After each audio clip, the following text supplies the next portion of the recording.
Hey everybody, and welcome back to my channel. If you haven't subscribed yet, hit that little subscribe button down below, and don't forget to hit that little bell right next to it, because then you'll be notified when I upload new content. It is like 2:45 in the morning right now, and the reason why it's so late is because I've been putting this video off all day, because I knew it was going to be very emotional. Today was a very difficult day for me, and I'm feeling kind of emotionally vulnerable, so I thought maybe it'd be a good time to do this video instead of like a happy, funny kind of video like I normally do. This is going to be gut-wrenching, and I know there's going to be some tears somewhere along the way. And I hope you don't mind that it'll also be my last video for a couple weeks. Next weekend here in Orlando is Playlist Live, which is a huge YouTube conference if you've never heard of it. There's going to be a ton of huge YouTubers down here, and I'm going to take advantage of that and maybe make some videos with them, hopefully. But for this week, I want to talk about a topic that's actually, in a lot of ways, very embarrassing to me. And I guess you could call it my darkest secret. These are things that I have never spoken aloud to anybody. Not therapists, not my very closest friends.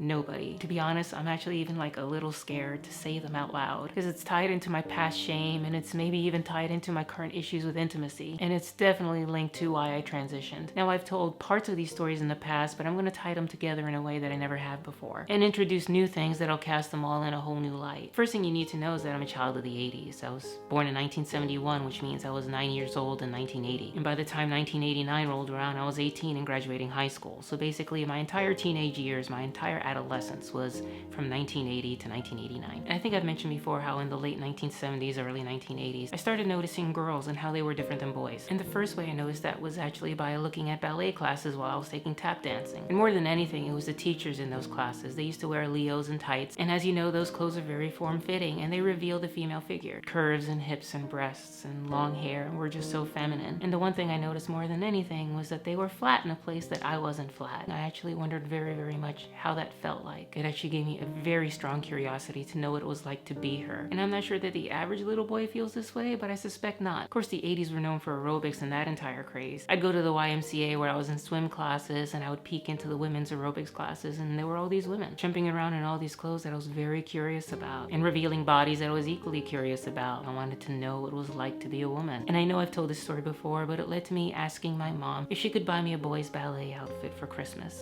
Really, I wanted the whole female outfit, but in my little kid head, I thought that this would be an acceptable compromise. Of course it wasn't at all, and it eventually led to my sisters laughing at me because they found out and they thought the whole thing was very funny. They literally teased me and kind of like tickled me on the bed, and I got very angry. I remember I just kind of kicked them away and said stop and ran off. And my mom saw, she actually pulled me aside when she saw how upset I was. And she said, if you're really curious, I'll just give you some of your sister's things. And she did. She put me in a room with one of my sister's dance outfits and closed the door and gave me some privacy. And I did try them on. Unfortunately, what I discovered is that I really liked it.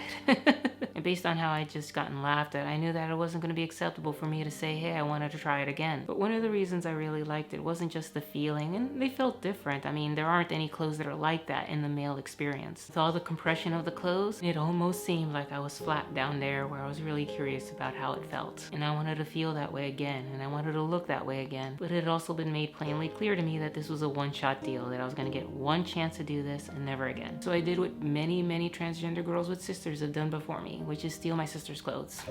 And I would lock the door to my room and I would try them on, and it would make me feel good. It relieved the pressure in me that I didn't realize was mounting. For just a very little while, I could be a girl in my room and no one would notice. I didn't realize it then, but I'd hit upon a coping mechanism that I would use for years to come. And I got more daring. One day I warmed the bed under the covers, and that leads to another story I've told where my dad caught me one night. And I didn't know about it till the next day, till he came into my room and sat at the foot of my bed. And he told me what he discovered, and then he asked me if this was the first time, and I lied and I said yes it was. And then he asked me, didn't you try them on that time your mom gave you your sister's dance clothes? And I lied and I said no. But of course I had, and many times after that. It's only looking back with adult eyes that I could see the progression of what was going on. It was the awakening of my gender identity that was different than my body. And I began to deeply wish that my body did match how I felt inside. And I felt so alone because there was like nobody in the world. But I didn't know there was anybody in the world who felt that way too. It felt like there's nobody I could talk to about this, not my parents, so I'd already lied to them multiple times about this. And I could tell from the conversations we had had, like the one with my dad, they were definitely afraid of something and I wasn't sure what. I mean, they were probably afraid that I was showing some gay tendencies, I'm sure. And I'm equally positive they had no idea what the real issue was. Well, it turns out my gender identity awakening also led to my sexual awakening, but not in a way that I could have expected, or probably in a way that was completely healthy. And things are about to get extremely adult, and you know on my channel that I'm very frank and very honest and very open. So if you're in any way uncomfortable with with conversations about masturbation, then I suggest you turn off this video right now. For people with male genitalia, as you get closer to puberty, you start getting random erections. And one of the first times I remember that happening, I was laying on my stomach watching TV in the living room. I just noticed that there was a pleasant feeling if I just kind of rubbed back and forth, but I really didn't know what it was or what it was about. Parents, talk to your kids about masturbation, please, because I knew nothing. When my parents noticed that I was entering puberty, they handed me a book. That's what my dad did. He handed me a book and said, here, read this. But they never sat down and talked to me in an open and honest way. So it just so happens one day I was laying on my bed on my stomach in my locked room like I love to do, wearing some Leo and tights, and I forget how old I was. I was probably like 12 or 13 or something like that. When I got that good feeling again around my genitalia, I started rubbing back and forth and it felt really good. Now I had no idea where all that rubbing was going to lead to. And eventually, after doing it long enough, I had my very first orgasm in my entire life wearing my sister's Leo and tights. And that is unbelievably embarrassing. Can't even describe what it's like to even say that. And this is one of those things I've never told anybody ever. Not my therapist, not my parents, not my sisters. And you know, the really, really sad thing about all this is that at that time, I didn't know what had happened. All I know that I'd gotten this feeling, and it didn't exactly feel good. It actually kind of hurt. And in my little preteen head, I thought maybe my wish had come true, that all my prayers to God had been answered. I thought that my penis had been wiped away and that I was flat there now too, just like any other girl. You can imagine my disappointment when I rushed to take off those clothes and look at myself to realize that no, nothing had changed down there. I just noticed that something had come out of me and that it was gross and sticky and I didn't want it. So I stripped off the clothes and threw them in the laundry and prayed that nobody would notice. And nobody ever did. But from that point forward, I kind of associated my sexuality with that experience. Because one thing I did notice was that in the moments right afterwards, I just had a feeling of peace. Kept trying to repeat that experience over and over and over again. So I learned the ancient art of masturbation, and I noticed that it was enhanced when I was wearing these clothes. And I also noticed that after I had the orgasm, I would feel okay with myself. I would feel okay with my body. And I felt I could go just a little bit longer. And it was a habit I repeated well into adulthood. And I just started collecting these things and wearing it under my boy clothes. And in fact, I still have a lot of these things. I have some vintage 80s erotics right in that drawer right over to my right.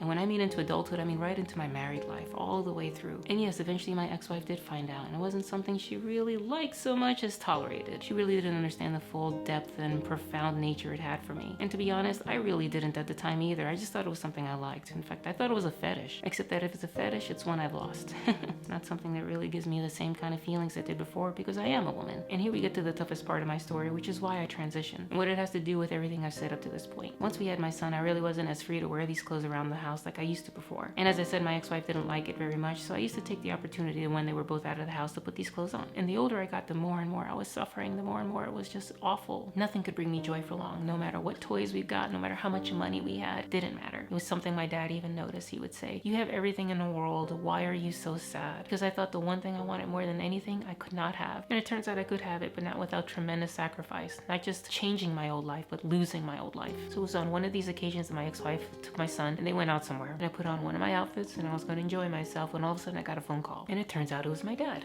And my dad needed some technical help. He knew that he could call on me whenever he needed a little bit of help, and he needed a lot of help all the time.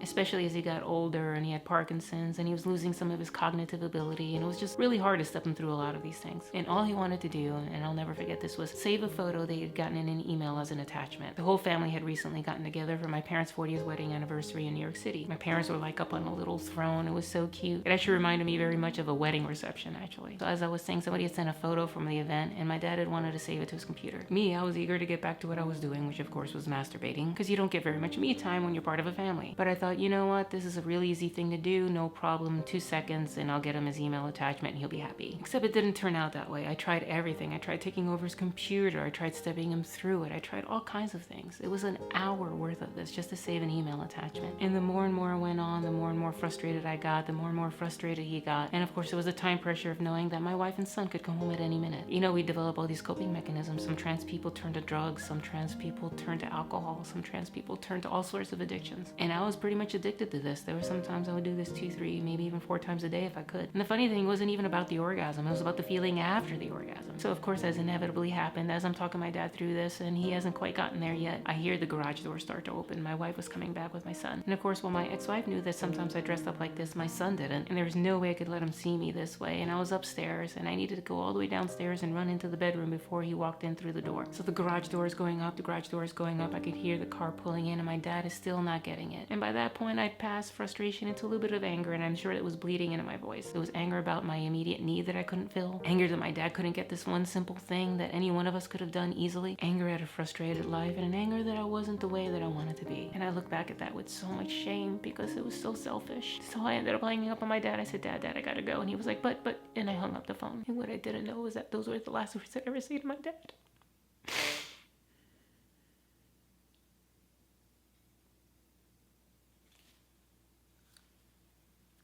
He died a short while after that. And I can't take it back. And I guess I didn't know it at the time, but I had reached a crisis point. This hidden part of my life that I couldn't deal with out in the open had gotten between me and my family. And I couldn't articulate that at the time, and I couldn't even admit it probably at the time. But after my dad passed, I suddenly had this burning desire to find out more about me, why I was like this, to bring meaning to it all, and also to not live a life of regret. And this is all territory I've covered also, but this was something I didn't want to live with anymore. In the past, I've said that my dad's death and his regrets motivated me to transition. And that's true, but I think you can see now it's more than that. And it's really only something that I've come to understand by looking back at it, because in the moment I didn't know, but eventually I realized I couldn't live my life in the shadows anymore. I couldn't live them in those brief moments when I was alone. The one crisis led to another, and eventually to the decision to transition. Oh wow, I really don't know how I feel at this point. I mean, I just feel so drained emotionally. I've never allowed myself to be this naked in front of anybody, which is kind of ironic because I've literally been naked in front of you guys before. Usually I close by saying I hope you like this story, but I don't think anybody can like this story. I think it's too sad, but you know, it is my life. Instead, I'll say I hope you got something out of this story. I hope in some way it helps you, because if it has, then it'll all be worth it. So see you in 2 weeks after playlist. Like, share, and subscribe, and see you around interwebs.